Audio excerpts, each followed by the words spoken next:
За өнөөдөр Чингис Пол апартheid. За Чино Апачигийн одоо зохиол нармаа. Энэ бол нийгрийн алдартай ийм зохиолч гэдэг. За энэ бол Африкийн ард түмэн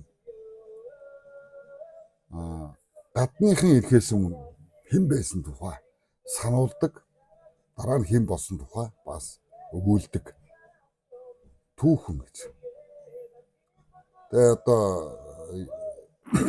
манай Монголтой их төстэй. Африкт эхлээд хэн ирсэн бэ гэдэг ийм зүйлээр эхэлдэг. Африкт бол номлогч анх ирсэн.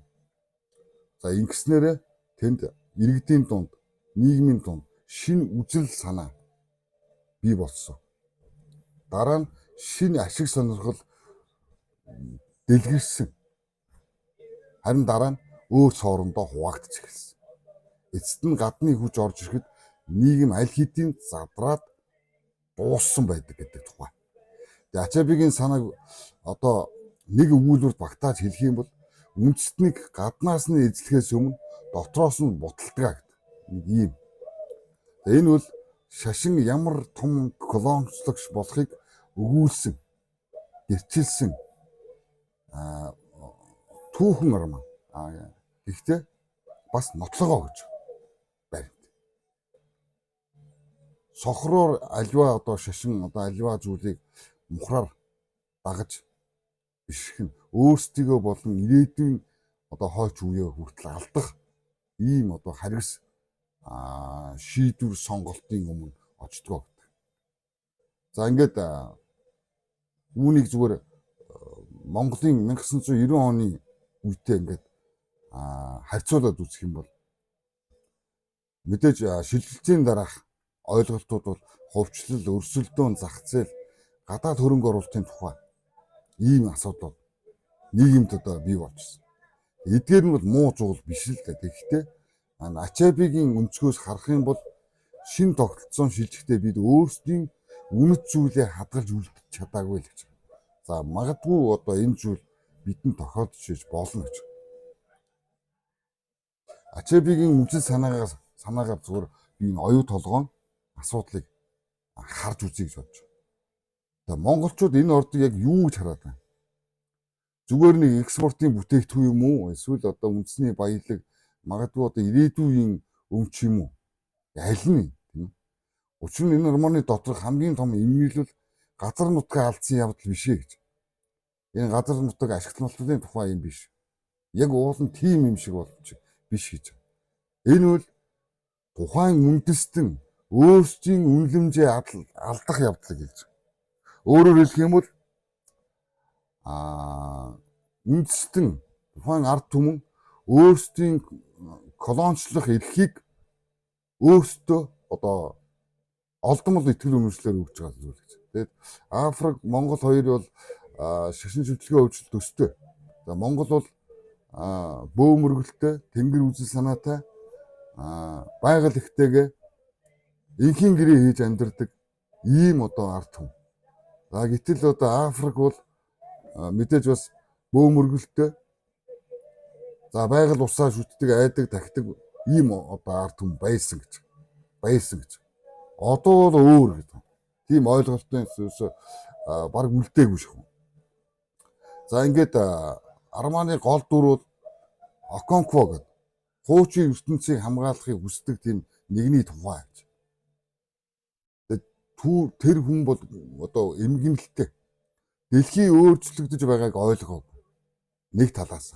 Нөгөө талаас бол шинэ ертөнцид орсон хүмүүс өөрсдийгөө хэн байснаа мартдаг тухай. За энэ хоёрын дунд бол бүхэл бүтэн өв соёл нурдаг. Энэ тухай одоо өгүүлдэг. За Монголд үүнтэй төстэй асуудлууд бий гэдгийг бас та бүхэн мэдж байгаа. Нэг талдаа гадаадын хөрөнгө оруулалтгүйгээр хөгжихгүй гэдэг нэг тийм одоо нийгмийн хэсэг. Нөгөө хэсэг нь бол баялгаа алдаж байна гэдэг нэг тийм бас сохроор. Гэхдээ өмнө зүг зөвтгөх боломж. Бас буруутгах боломж өгч. За үүнийг өөрийн одоо улсын одоо оюу толгойтой жишээж үзэх юм бол манай нийгэмдээ ч гэсэн нийгэм талцжээ л да энэ. Оюу толгойн ашиг хувь нь хэдэн хувь юм бэ? Хэдэн тэрбум доллар юм бэ? Хэдэн тонн зис юм бэ гэдэг. Ийм одоо гарчгууд явагдав. Харин ачээбэ бол өөр зүйл гэж. 100 жилийн дараа монголчууд энэ ордыг дурсахдаа юу гэж одоо ой санамжиндаа хадгалах вэ гэж. Энэ бол үндэстний хөгжсөн түүх юм уу эсвэл алдагдсан боломжийн түүх юм уу гэж аль нь гарчиглах вэ гэдэг. Ийм зүйл яригдана гэж. Энэхүү арманаар илэрхийлж. Тэгээ би энийг бол бодох ёстой зүйл гэж одоо харж байна. Things fall apart гэдэг. Үүнийг уншсны дараа бол нэг тийм хүчтэй бодол санаа төрнө гэж. Колоничлол гэдэг бол үргэлж гадны хүн ирж туг атахыг хэлдэггүй гэж. Хүн өөрсдийн үнэт зүйлээ мартсан үедээ үндэсний ашиг сонирхлоо нэгдмэлээр хадгалж чадхаа болсон үедээ тэд бүхэн өөрсдийн гараар, өөрсдийн оюун санаагаар тэдэнд зөвшөөрлийг олгодог гэж.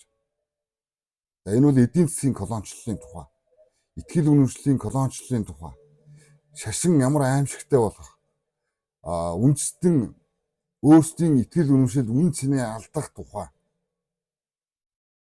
Түүхэн баримт одоо ийм армаа. Тэгээ манай Монголч гэсэн ийм зүйлүүд бас нилээдгүй байгаа гэж. Энэ санааг Монголын шилжилтийн үеийн одоо уул уурхайн том төслүүд ч одоо хилцүүлэх хэрэглэж одоо болно гэж одоо би харж. Тэгээ оюутлогын гэрээний хувьд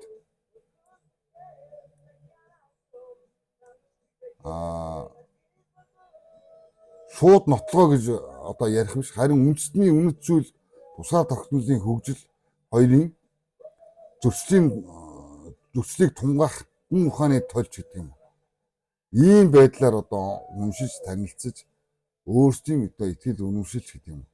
Энэ зүйлээ бас баталгаажуулж эргэцүүлж нэг бодох ийм чухал байх гэж одоо бодож байна. Бид бүхэн бол яг л одоо энэ Африкийн түүхийг давтаж байх шиг санагдаж байна. 21 тэрбум долларыг одоо энэ баялагийг хуулчаад нэгс төрний ашиг авалгүй 25 тэрбум долларыг өрөнд оруулж суугаа. Энэ 15 жилийн хугацаа бол үүнийг баталгаажуулж байгаа нэг ийм одоо үйл явц юм а гэдэг зүйлийг зөв чухал одоо бодуулж тэ. Энэ бол одоо энэ арманыг уншсан дотоод мэдрэмж байлаа гэж одоо бодож байгаа. Хувь хүний. За энэ бол заавал одоо үнэн байгаалгүй. Үнэн тариалагдахгүй. Гэхдээ түүхэн гэдэг. Түүхэн.